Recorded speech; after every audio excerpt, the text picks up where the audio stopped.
కాశ్మీర్ వ్యవహారంలో జోక్యం చేసుకోవడానికి అత్యంత మిత్రదేశమైన రష్యానే మనం ఒప్పుకోలేదు. అది కనీస జ్ఞానం ఉండాలి అమెరికాకి. వాస్తవంగా మనకి ఆత్మీయ మిత్రత్వం ఉంది రష్యాతో.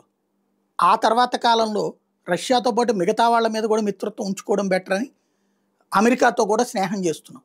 అది అటల్ బిహారీ వాజ్పేయి వచ్చిన తర్వాత మార్చుకున్నటువంటి విదేశాంగ విధానం, ఒరిజినల్ అలీన విదేశాంగ విధానం. మనకెవరూ శత్రువులు అక్కర్లేదు అన్నటువంటి రూట్లో అది గమనించుకుని భారత్ని కాపాడుకుని మిత్రులుగా సాగది కంటిన్యూ చేసుకోవాల్సిన అవసరం వాళ్ళకుంది, మనకు కాదు. ఎందుకంటే 145 కోట్ల మార్కెట్ ఉన్నటువంటి భారతదేశాన్ని వదులుకుని భారత్ని ద్వేషిస్తూ దూషిస్తూ ఓవర్ యాక్షన్ చేస్తే నష్టపోయేది అమెరికా.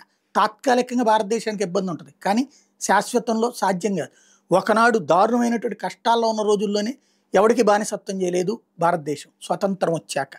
సరే, రాజకీయ నాయకులు బానిసత్వం చేశారు, అది వదిలేద్దాం. మనకు పరంగా అయితే, ప్రజల పరంగా అయితే అట్లాంటి దాన్ని అంగీకరించలేదు.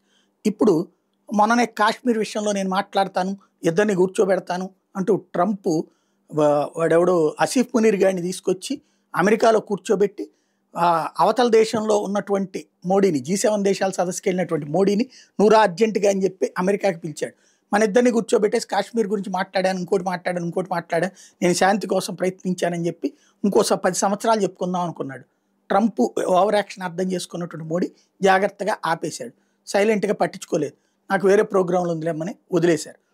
ఆ తర్వాత కాశ్మీర్ గురించి 2 సార్లు మాట్లాడతాను, నీతో అసలు మేము పంచుకునే ఉద్దేశమే లేదు, పొమ్మనమని చెప్పేసి భారతదేశం.